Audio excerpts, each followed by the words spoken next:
the family reunion that all of Bonesborough has been waiting for. Mama Clawthorne is in the owl house, and we're finally meeting the woman who raised Eda and Lilith. Although the beginning of the episode followed some familiar adventure tropes, parental bonding moments, and themes from past episodes, the ending packs a huge punch of brand new information that we've gotta unpack. You're watching WhitneyVision, and this is our breakdown of Season 2, Episode 4, Keeping Up Appearances. This is your spoiler warning! If you haven't watched this week's episode of The Owl House yet, hit pause on this video and come back when you've had your potions. At long last, we met Gwendolyn Clawthorne, and I gotta say, she ended up being a lot less intense than I thought she'd be. Like many fans, I was worried that she was gonna be super abusive to her daughters, but in reality, she was a well-intentioned mom who A, got sucked into a weird cult trying to help one daughter, while B, neglecting her other more perceivably self-sufficient daughter. It's the classic older kid, younger kid dynamic. Their mom treats Eda like a special baby because she has a gnarly curse and an even gnarlier punk rock attitude towards authority. Because she's the one who needs more attention, she's given it, leaving Lilith to fend for herself. We all know that Lulu is an overachiever and was more than competent at her job as a high-ranking member of the Emperor's Coven. But that doesn't mean that she doesn't need her mom. With all of Eda's feathers and attitude, Gwen just assumed she needed more help than her other daughter, and therefore didn't give Lilith the attention that she wanted and needed. While Eda feels totally smothered by her mom's repeated, hokey attempts at healing her curse, Lilith sulks around eating gallons of ice cream from the night market. Side quest? Lulu, girlfriend, seriously?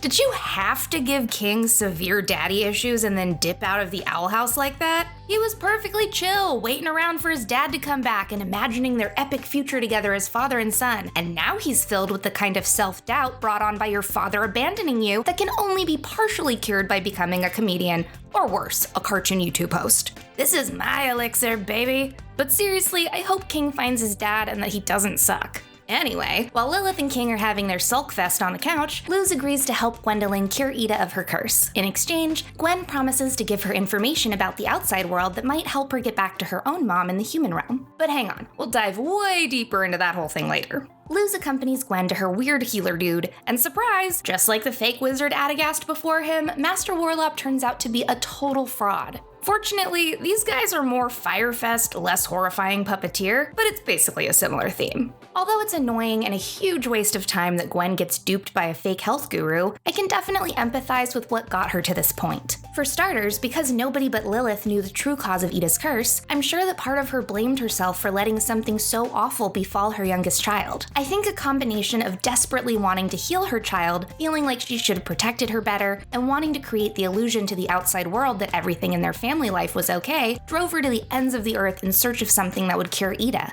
This definitely also must have tied into her neglect of Lilith. As any parent with a chronically ill child can tell you, that kid ends up needing to be taken to doctor's appointments, given treatments, and are inundated with attention. The other child is often tasked with spending time alone or waiting around in hospitals while the grown-ups take care of the sick child, and that can be very frustrating and confusing for a young person who needs their parents' attention. At the same time, Eda feels completely othered by Gwen. Her mom treats her like her curse is something wrong with her, and that it needs to be cured or even cut out of her immediately. Instead of reassuring her that she loves her the way she is, Gwen continues to relentlessly search for something to fix Eda with. Eda feels unloved and unwanted because she's been made to feel ashamed and burdened by her curse. We could absolutely get into a whole discussion about the parallels between this episode and the way that families with medically fragile or disabled members adjust to chronic disabilities or illnesses, but that's a longer essay topic for another day.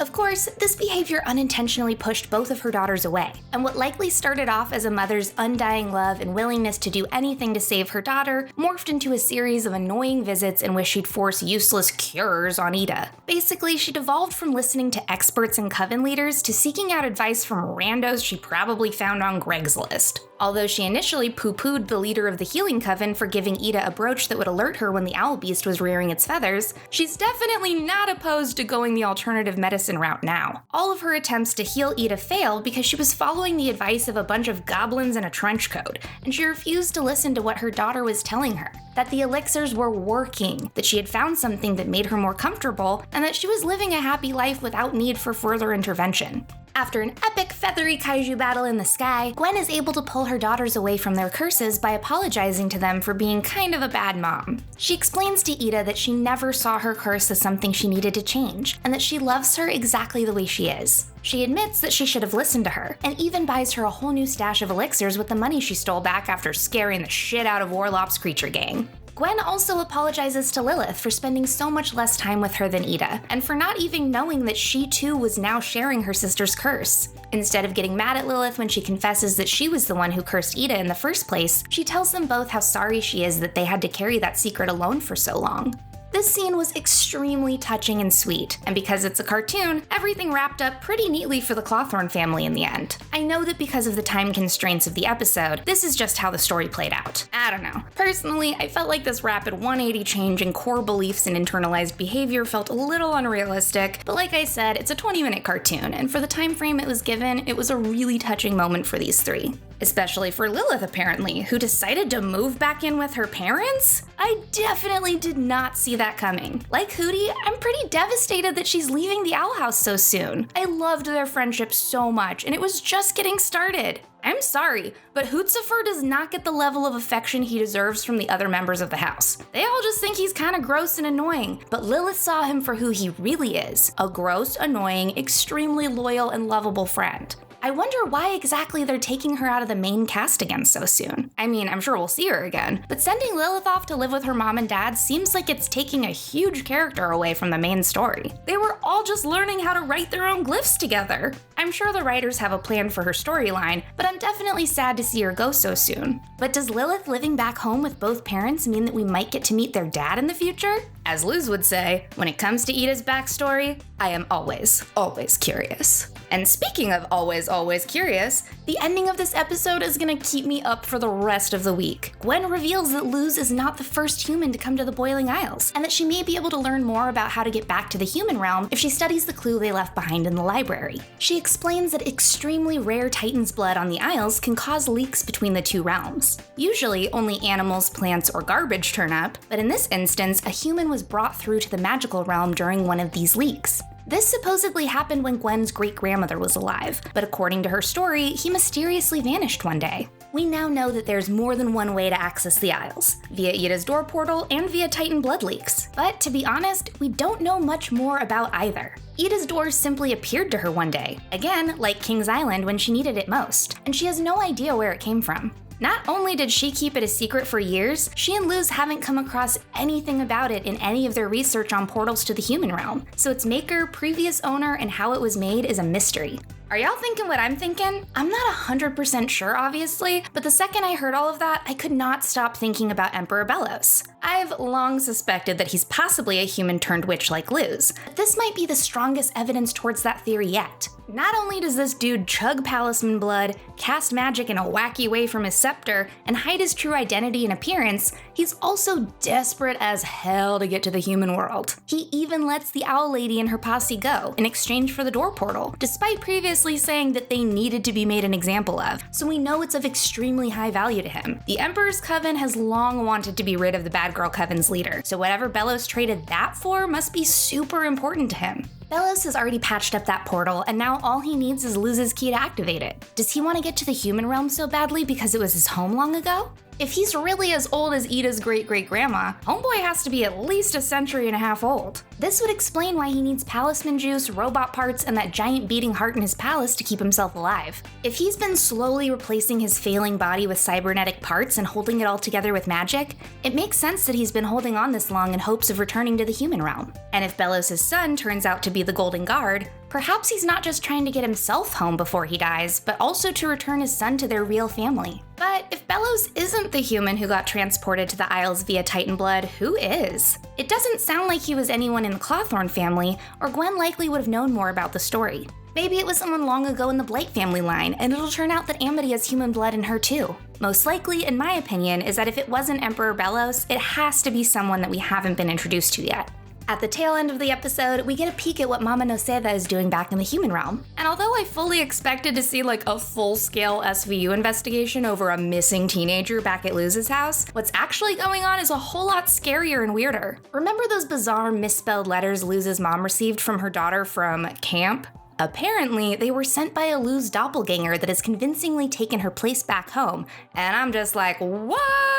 Before we go any further, shout out to Rebecca Rose for her famous Creepy Luz theory. It looks like she was right. If you haven't watched Rebecca's video on Creepy Luz, go check it out and give her channel some love. Basically, what she theorized is this. After that interview with Luz's voice actor, Sarah Nicole Robles, she focused on Sarah's musings on how much fun it was for her to play Creepy Luz. She hinted that Creepy Luz is a version of the character we'd eventually meet, and Rebecca speculated that she could be the writer of the mysterious summer camp letters. She proposed that Creepy Luz is some kind of clone or illusion created by someone in the magic realm to cover for Luz's absence. But who would do this? Who knows that Luz was supposed to be at that specific summer camp, where to send the doppelganger, where to mail the letters from, and how they trained her to sound and act enough like Luz to fool her own mom? Mrs. Noceda loves her daughter. Surely she can tell that there's a difference? Even those letters sounded so flat and boring compared to the way that Luz normally speaks, and there's no way that the girl who brought snakes to class for a project is interested in learning about mortgages. What is so convincing about this decoy that her mom doesn't realize she's a fake? Obviously besides her looks.